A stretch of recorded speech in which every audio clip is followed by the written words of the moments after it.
welcome everybody to another episode of The Most Important Conversations about Sex and Relationships. I'm here with my co-host, Jenna Smith. Jenna, how are you today? Man, you're so jazzy today. I'm just sort of amused. You love this jazz? You like it? Huh? Chad's jazzy today.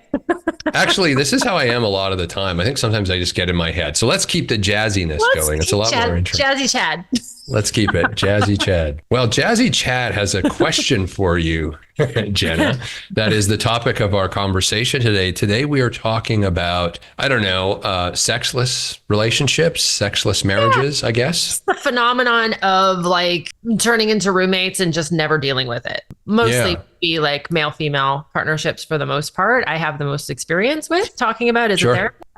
But it's a phenomenon. We just watched a video about, actually, we should post that in the notes. So good. We should. It was good. Yeah. Fabulous talk about interviewing people candidly and then hearing the responses, and particularly from men speaking very candidly about their experiences in a non-jokey way around sex and desire and stuff. So that's what we're going to talk about. And my clients tend to lean towards feeling like they're the mom in the relationship, and therefore they lose desire. So we're talking the women part? Yeah. So the women, the men have a different experience, obviously. But then we also experienced in our conversation around opening up relationships that I'd actually dated people that it was the women who wanted to open up the relationship. So there's some interesting things to look at here around longevity and sex in the marriages and in this type of monogamy world where there's also a lack of conversation, which we're trying to change around sex, desire, pleasure, preference, making it normalized so that people don't feel so weird having a really normal conversation. Yeah. So oh my gosh, I think we could do like 10 shows on this because just listening, maybe this is a series. Maybe, right? I'm thinking, I'm feeling series today. Not Siri. Let's do it. Series. Yeah. I'm surprised she didn't. Because what's making me think about here is, two people get together, they just meet, they get together. There's all this sexual tension. There's a sexual energy. There's this chemistry, right? And so let's start there maybe and then maybe explore what happens, right? So, I mean, when a woman meets a guy for the first time, she's not thinking, oh, I'm going to so mom this guy. I'm going to be mom to him. Like, I don't think that's small percentage, because they're comfy in that those that percentage of people, there's other issues, I think. So, but most of them aren't like, oh, I feel like you are my child and I am going to be your mother. Right. So where does that come from? So it wasn't there at the inception. No. Most couples say, oh, the chemistry was off the charts. Right. And we don't have to dig into it. So, because we're just introing right now. There's also a fantasy. There's the fantasy of who you hope that person's going to be and who that person hopes they are too. Okay. So there's that. So we're going to talk about that as we dig in today. The other thing this is making me think about is, so you realize this is happening and everyone's kind of like dancing around the elephant in the room and not really wanting to address or talk about it. I think this goes to the sort of culture, the sex is sinful, evil, dark, the thing not to be discussed, that which we shall not mention, sort of way of being that's in the culture. Also, lack of ability, lack of capacity, lack of tools on communication that isn't chastising, castrating, critical, and the desire to get your desires met. So like a lot of people only know you don't do this, or how to communicate needs is very much lacking. So I'd also add that as a big one. Okay. So let's talk about that. Women can too get really, in my experience, take things personally and then shut down. And so that just shuts down the whole thing. There's a woman out, I can't remember her name, but I'll search maybe in a second, see if I can find her while we're talking. She's kind of blowing up on YouTube. She's more current than the one that you and I were, that talk that we watched that we're going to reference here was from 2011.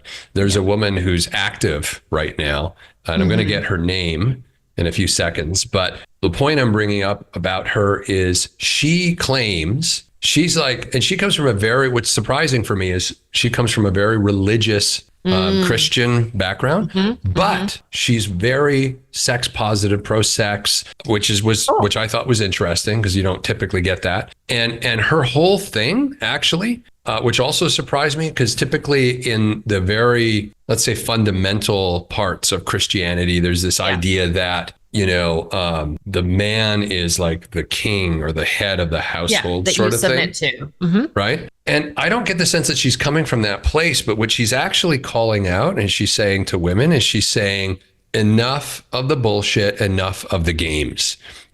Her thing is, I don't know, I'd like to get your take on it, but basically her thesis that kind of runs through all her videos is women, once they get the relationship, whether it's marriage or not, sex becomes a power dynamic, sex becomes a tool, and women become really manipulative and withhold it as a way to get what they want. Yeah. Right. And she says this is so destructive. Her point, actually, interesting thing, and the lady that was in the video we watched as well, which we'll share in the notes, she kind of alluded to the next thing I'm going to say as well, which this other woman talks about, which is that sex for men is like I believe sex for men and women is on the Maslow's pyramid of like basic needs, like food, water, clothing. I think it's at that level. But for men, it's like unequivocally there to the point where literally if they're not having it, you might as well also not be feeding them food. Like it'll make them that hangry, right? Disconnected from themselves.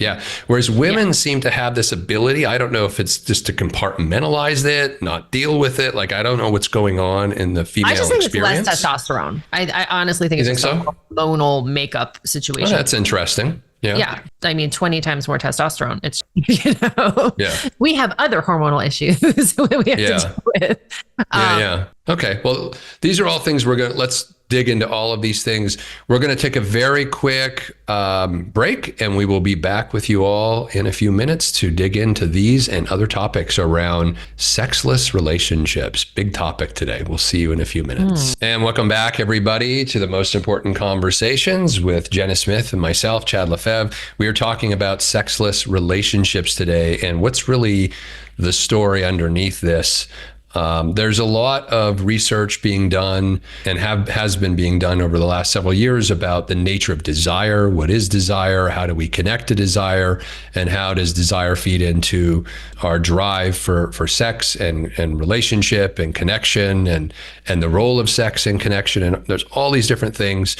And Jenna, before the break, we were talking about a couple of different women who we found on social media. There's many out there. And what's surprising me, though, is these are women who are saying, women, you gotta just stop this. Remember the one that you shared with me? She's like, you just gotta do it. Patina. That was another sex therapist. The other sex therapist said the just do it thing. And then that got a lot of backlash around consent and rape within marriage and all of that kind of stuff. So the just do it doesn't mean non-consensually.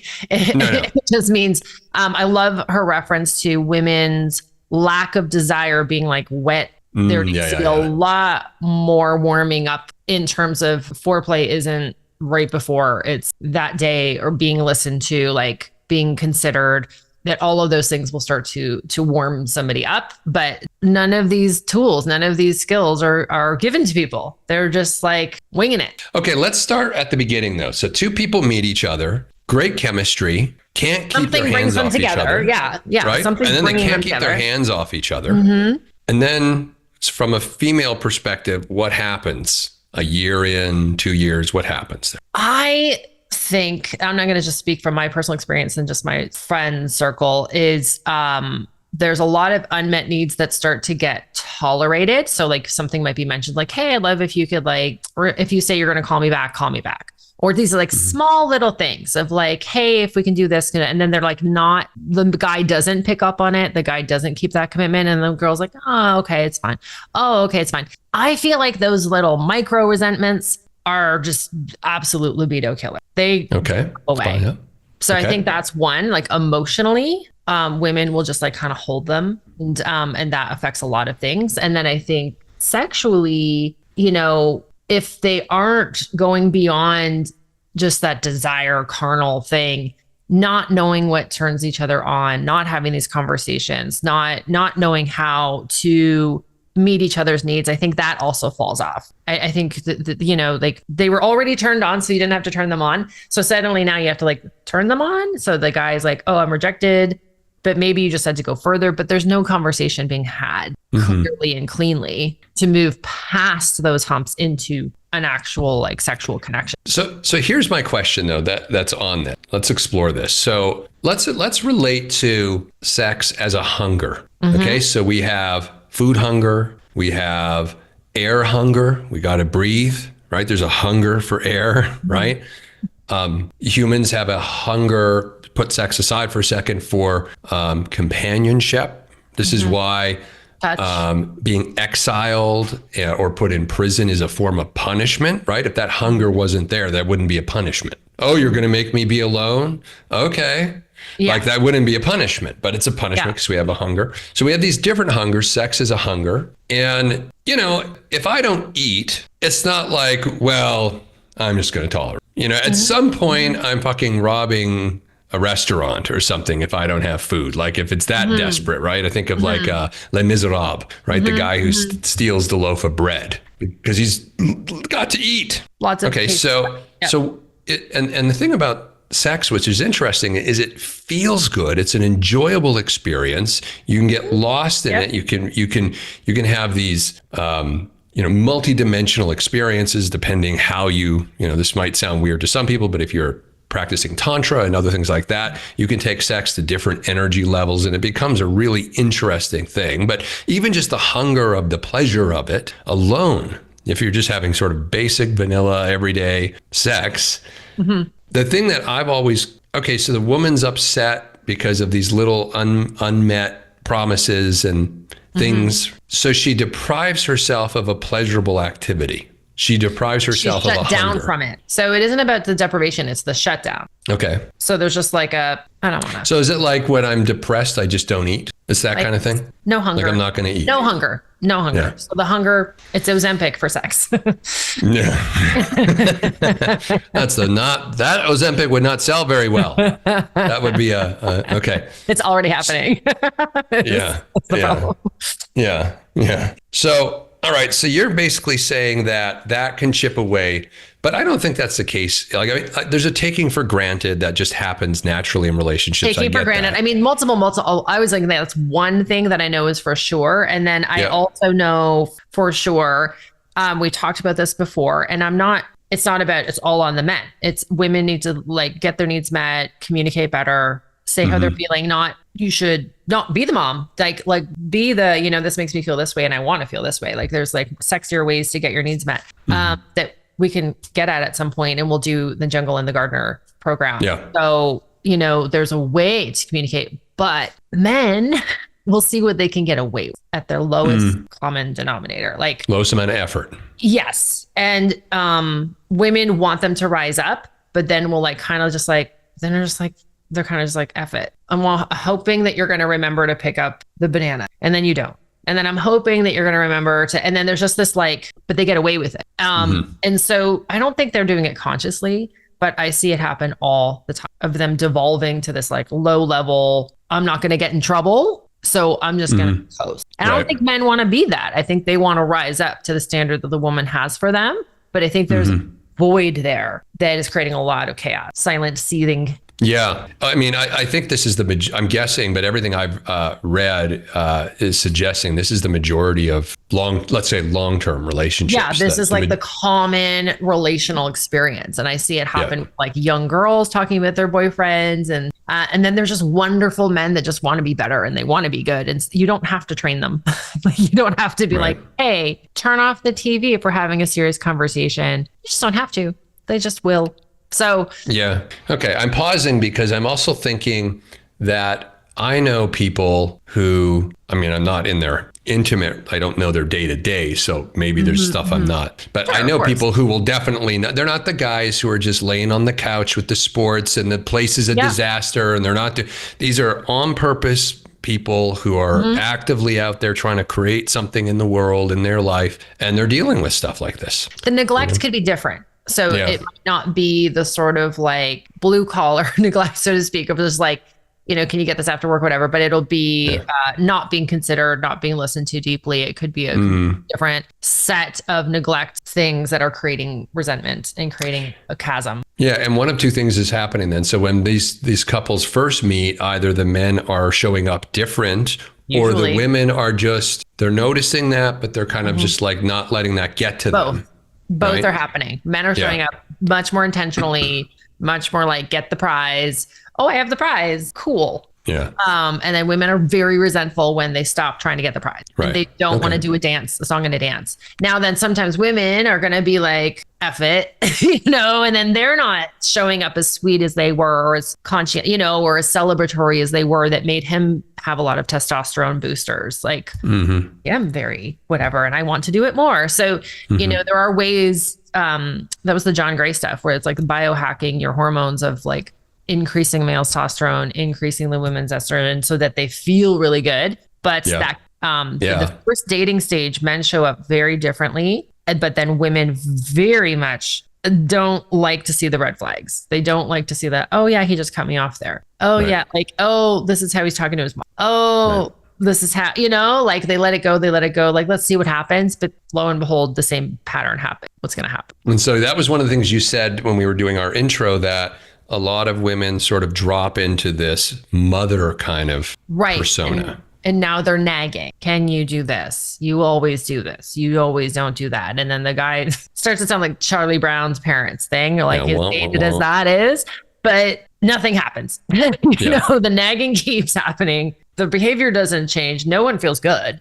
No one feels sexy. None of that sexy. So and then they kind of just tolerate it. That's what I noticed. Like I'll hear people talk about the same arguments, like, oh, you put the spoons in the wrong drawer. And it's like, it's not about the spoons. I have a theory, and then we can move on to some other things that we were wanting to touch on. This is just my own personal view, and it will kind of come back around when we talk about some of the trends right now of open relationships and things that are starting to emerge, but polyamory and that kind of stuff. But I actually have this belief, I'm not living it right now, but economically in our society, it's not the easiest thing to make happen. So I'm going to just preface it. But I actually think our long-term relationships would be better off if people didn't live in the same house together. I think that's great.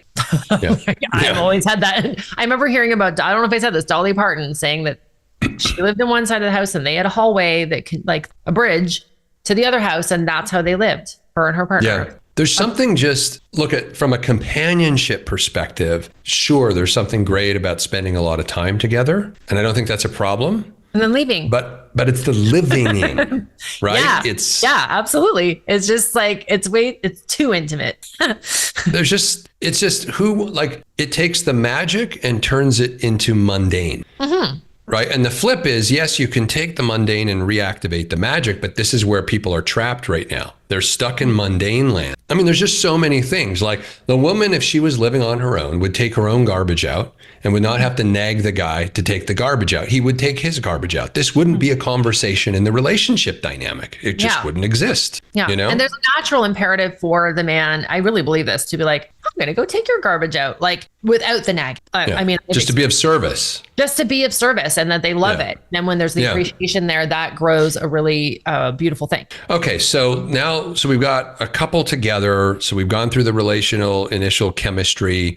And then you were saying in the lead up, that conversation that we were having, that, okay, so then there's also, women take longer to warm up and want to and get into this desirous state to want to have sex. But there's a caveat to that. And I agree with what you're saying. And that can be actually a very sort of fun, playful foreplay experience. But what if the woman doesn't even want to begin the foreplay? It's just like nothing's happening, right? So it's not even about long warm up. It's like we're not even entertaining that as a possibility. Well, that's a really shut down. Like, I mean, at that point, that's when the stuff like therapy and self-work and journaling and being like, are you open to the idea of it? Or what conditions would need to be true? It's a good question. What conditions would need to be true to start to feel open to being open?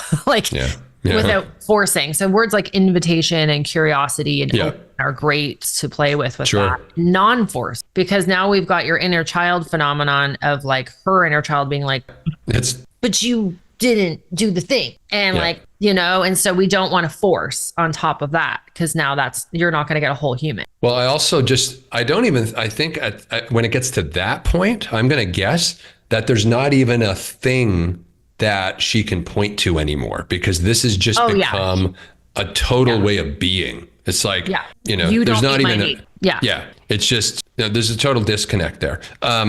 So what do you do in a situation like? So what I've talked about with the women is around, okay, let's work on your self-relation. What would work? What do you need? What isn't working that you need to communicate? Maybe not now, but like at some point with your partner. You know, and I'd started some people off on like, okay, well, if you're not, so some people are self-pleasuring, some people are just not, they're just shut down completely. And in which case they should be doing, I recommend creative activity. So at least move the energy. Creativity is sexual energy. So if someone is not having any sex, they should definitely have like something, creative outlet or something. Dance. You don't have to be good at it. You just have to move the energy for your own health. So, but then some people are self-pleasuring. So I was like, okay, well, what would it be like to do it in front of him? You know, if he's not meeting your needs sexually and you want to kind of let him in on that, then that's a whole thing of vulnerability and everything like that. But so that's been some suggestions to get people started. Like, okay, well, if this isn't working, why don't we try this? Kind of have to be like playful and experiment.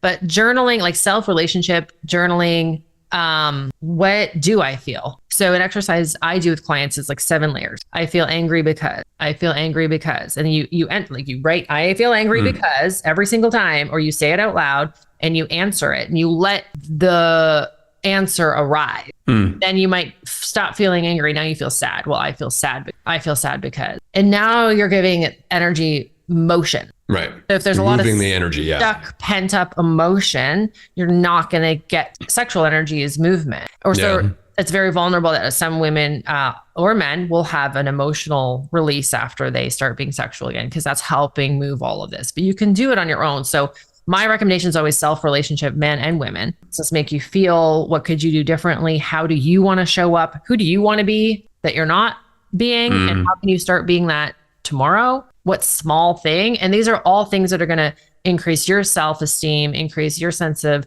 desire. Because a lot of people don't feel desirable to themselves. They're like, they've lost their own mojo, you know? So we talk a lot about self-relationships. So I always start people off there. Then you can start a bridge to another human. I feel this way, you know? Right. And then I feel this way. Now you have the right to feel how you feel, right? And so people need to learn that, like this person, your other partner has the ability to feel how they feel, even if you don't agree with, and to start holding space for both realities. Now that's a whole other masterclass, of course, but moving into that, and then that will free up the sexual energy. You'll naturally feel more like, I want to be next to you. I want to feel pleasure with you. When all that energy is moving, all that intimacy, connection that's non-sexual. I'm seen, I'm heard, I'm acknowledged. You know, those basic human needs are often neglected on both. You know, there's also, I think there's this natural, innate distinction between men and women where, so when women are on their own, there's more of a proclivity for them to look at and understand themselves and what is important to them and things that they're up to. And then when they get into relationship, it's almost like this natural, they lose themselves in it, right? Very common. And it now becomes, my needs are second, right? And so sometimes it's not even the guy necessarily who's caused this. This could be a natural dynamic where the woman's just like, well, I need to put what I desire and want into my life second, and it's whatever he wants. And then that self-neglect also can feed in to this whole, you shut down. That's a really good point. Because that happens. She kind of leaves, and now she's no longer her because she's not doing things that make her her. And then the guy's like, he's responding to the best of his ability. So that really feeds into a lot of the dynamics I mentioned before. But that's such a good point, because it's ingrained in women to meet other people's needs and make sure they're okay and all this kind of stuff. And you have to really reel it in to be like, I need to be a primary partner in my own relationship in order for this to work, in order to be a good parent, in all arenas. So when people lose themselves or leave themselves, Absolutely. First step is come back. Well, and I think what happens in that situation too is, even from the guy's perspective, is you're not being the person I thought you know. So even that's like, hello. Absolutely. Yeah. Yeah. But I'll still fuck you. Like, there's still be like, I'm still good to go. Like, yeah. I'm still good to go, but I'm okay. Yeah. Well, I think initially it's sort of like, well, I don't know why you left yourself. That's on you, but I'll meet you in the bedroom. It's like, not my problem sort of thing, until it then becomes his problem. Yes.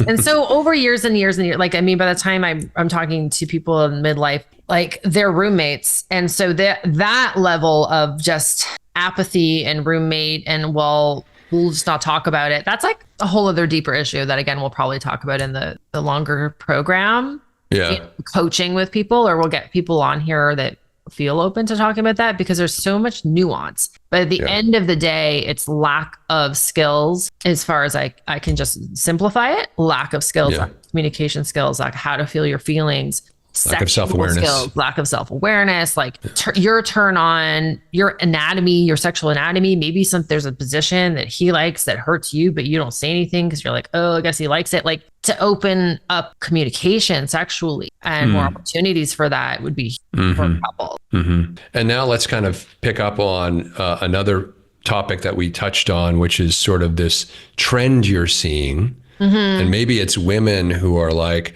I want to step into my power. I want to be self-aware again. I want to meet my own needs. And so there's the sort of the trend. And it's not just, I don't think it's a trend that you're noticing in your own practice of people who are interested in or actively living and exploring open relationships, polyamory, this sort of thing.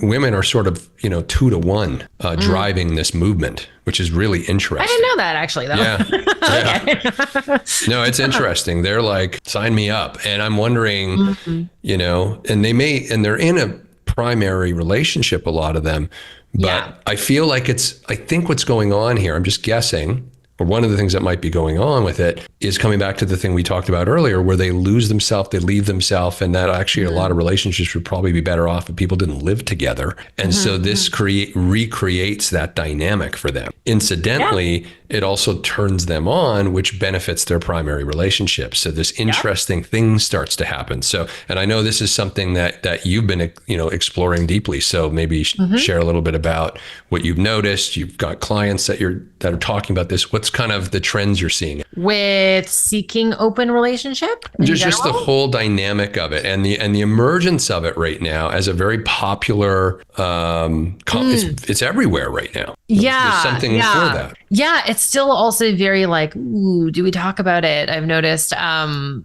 when I mentioned to my social group very openly, and it's mostly been received really well, like the concept of a polyamory relationship or ethical non-monogamy, we're going to do a whole other class on all of those terms. But in some form, consensual non-monogamy, I think, is the umbrella term for all of that. Yeah. That there's a sense of deep communication and self-awareness in, maybe this person can't meet all my needs. And maybe that's the healthiest awareness to have.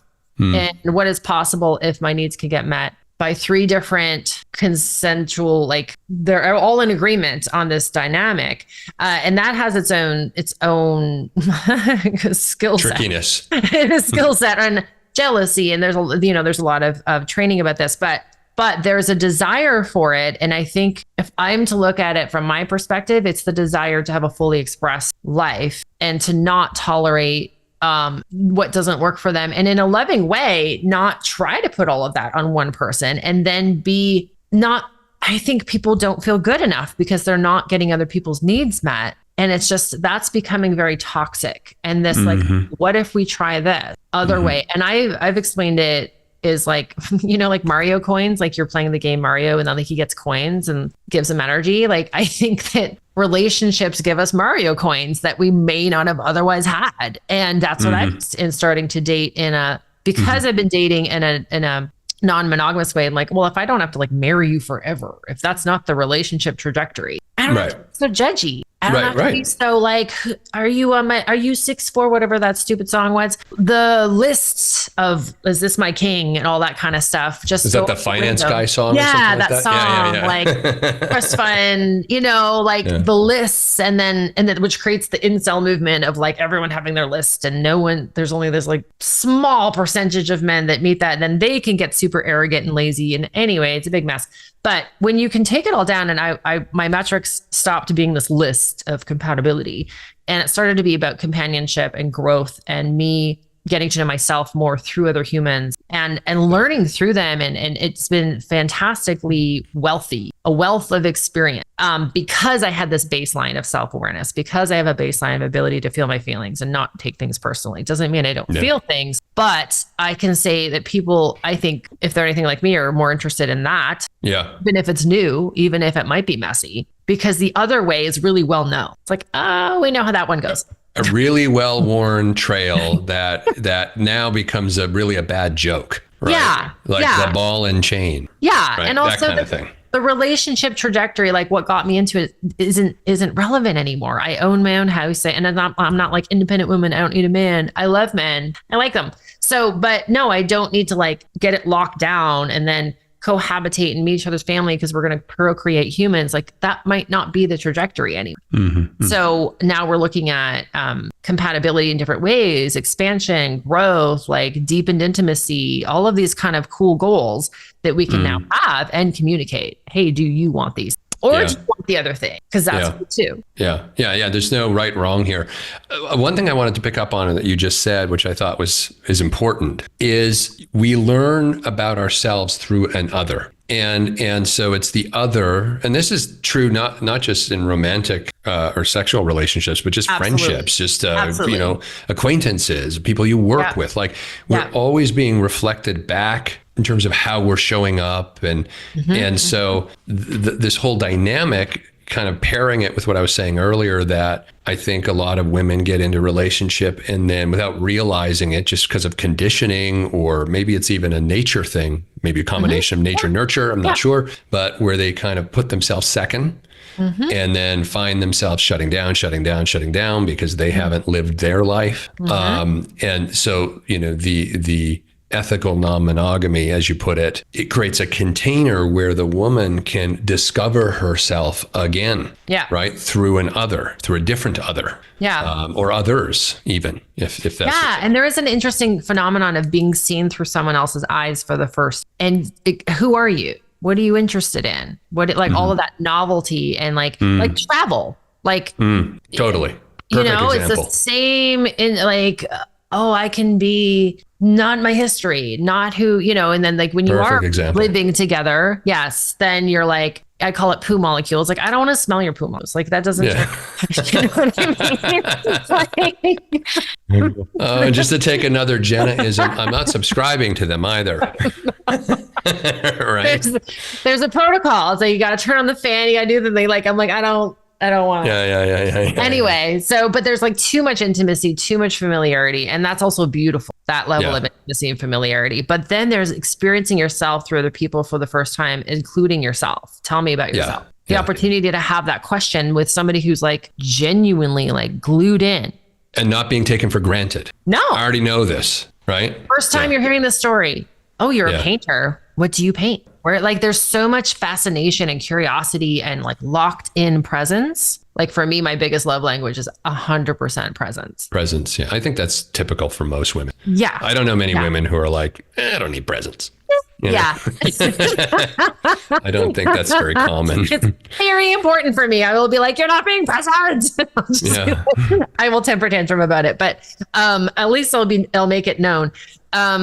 You're going to get that with the novelty of someone new, genuinely curious. And that is so cool. And so there's a lot to be said about it. And then not cheating, like not lying and going and getting your needs met somewhere else, having a conscious conversation. And the only reason that happens is because people, as to your point, haven't been trained to have the tough conversations and express themselves. That's the only reason that happens. Yeah. It's not their fault. And when I've dated men and like 10-year sexless marriages, like they're on the other side and they just like cheated and now he feels like the villain and all that kind of stuff. And I have compassion for both sides. It's just a big mess, but this is stuff we're trying to unpack and give people tools for and say like, hey, here's how we start self relationship first so that we can start to communicate more consciously with the other, but also look at co-creative relationships. Also look at, does this serve you anymore? At a stage and phase of your life that society doesn't really encourage. These restarts. No, it doesn't. Unless you have cancer or unless you had a near-death experience or unless like then people are like, ooh, I'm going to do this with my life. But to be able to do it just whenever, I think we're different that way. We're like, Yeah. You can't be intentional about your life. You have to be a reaction to some tragic thing, and then it's okay. Yeah, everything's fine. What's wrong? Like, why are you questioning this? Or but your husband doesn't hit you. Be grateful. Yeah. Okay. Well, if any of this, we're going to take a quick break, but just a quick note: if any of this is tweaking something for you, if you're listening and watching going, I am having that experience, or that's interesting, or I'd like to know more, or I have this problem, this challenge in my life, in my relationship, I want to do something about it. We do have the Jungle and the Gardener program starting up in March. And so I want all of you to be aware of that. We're going to be sharing more about it in future podcasts, but you can go to tmicglobal.com and you can find out more information about the Jungle and the Gardener. And we'll be sharing more info as we go along as well. We're going to take a quick break and come back with some takeaways, some actions that might be helpful for you to start kind of nudging at the very least at this topic. We'll be right back. And welcome everybody to the Most Important Conversations. We are talking about sexless marriages, sexless relationships, if you're not married, sexless long-term relationships. And we want to leave you with some takeaways, some things, not that these takeaways are going to be the solution, to the problem, because this is sort of something that needs to be addressed over time and you have to kind of nudge at and open to, but some things to get started. So Jenna mentioned a few of them in our last little bit there, but we're just going to simplify and synthesize them for you so they're readily available. So Jenna, what are some of the takeaways that the folks listening and watching today can maybe explore? Right. So the first one is to explore your self relationship. And my favorite way to do that is through journaling. So you're having a communication with yourself. It's not a diary. And so you're exploring, how do I feel? How does this make me feel? One of my favorite things to say to a client is, what do you want more of and what do you want less of? And that's going to help you see some themes there. And then I mentioned earlier on expressing your feelings. I'm angry because, I am disappointed because. So the dominant feeling that you can find, write that down, but then do it 7 times. And each layer is going to reveal and arise something more for you. And that's going to move the energy. So that you're starting to do your own emotional healing, because that's a very important part of it for sexual energy in particular. The second part of that is to explore your own types of pleasure, touch, non-sexual, non-penetrative, intimacy, what makes you just feel good, what makes you feel valued, and to start to know what those things are, because, your partner can't read your mind. And so this whole like, ooh, clitoris, like if I touch it, it works. Like you got to like really explore your own body, really explore what works for you on all of those fronts, not just penetrative sex, pleasure, there's a really great quiz. We should do something on Miss Jaya sometime called the Erotic Blueprint Quiz. And there's a Netflix Gwyneth Paltrow something or rather that Miss Jaya was on. So you can discover your erotic blueprint. And so you and your partner could do that together, or you could do it on your own and go, oh, it's like love languages for sex. Yeah. And that's a great conversation starter. And then to get into the point of starting conversations. And then there's a lot of conversation tools to have, but I'll just leave you with they're entitled to their reality. Yeah. And so like you get a chance to share, they get a chance to share, try to release blame, try to release finger pointing, and just, I feel when you do this, it makes me feel, but then drop that. And then to continue with the I feel and what I would desire is, and what makes me safe is, and those types of conversations, because people don't have those conversations. No. So that would be a great starting point. And you're going to feel weird and you're not going to know how to do it. And you can write letters to each other if that feels safer. You can text each other from different rooms. Just start. Yeah. Wow. The emotional sobriety piece as well is going to come in massively here for us. One little takeaway as well that it reminded me of when you were talking about the erotic blueprint. Another way I've seen that done is yes, no, maybe lists. So the idea of a yes, no, maybe list to be able to actually begin giving voice to your desires and your fantasies, most of which most people keep repressed, hidden, and locked away because it's like safe to talk about these. That'll be rejected. Right. Don't want to be rejected. So they exist as this burning reminder of what you're not getting. Actually, you just keep it tucked away, and it's just a reminder of what this is not. And so the ability to share that with another through a yes, no, maybe list in terms of this is what makes me feel good. These are desires. These are fantasies. Yes, no, maybe. Like I'm open to it, but maybe. I would include an F no. And an F no. An F no. But what's the difference between a no and an F? I mean, shouldn't a no be an F no? I guess no, but I just think of it as an F no. Like it just helps. Well, just call it an F. Yeah. I don't know if we need a no and an F. Yeah. That starts to so get funny confusing. how like in my mind, I'm like, we also need an ultimate no. But I think we've done a lot of work to try to train that no is an F no. Yeah. Maybe that's just for the people who needed to hear it. Okay. Because I think sometimes I will say people just want to be liked, and in an effort to not be rejected, kind of need an F. Like, okay. This is just a just no. to be, because I think for whoever needs to hear it. As soon as we include the F no, the no becomes a maybe. I don't know.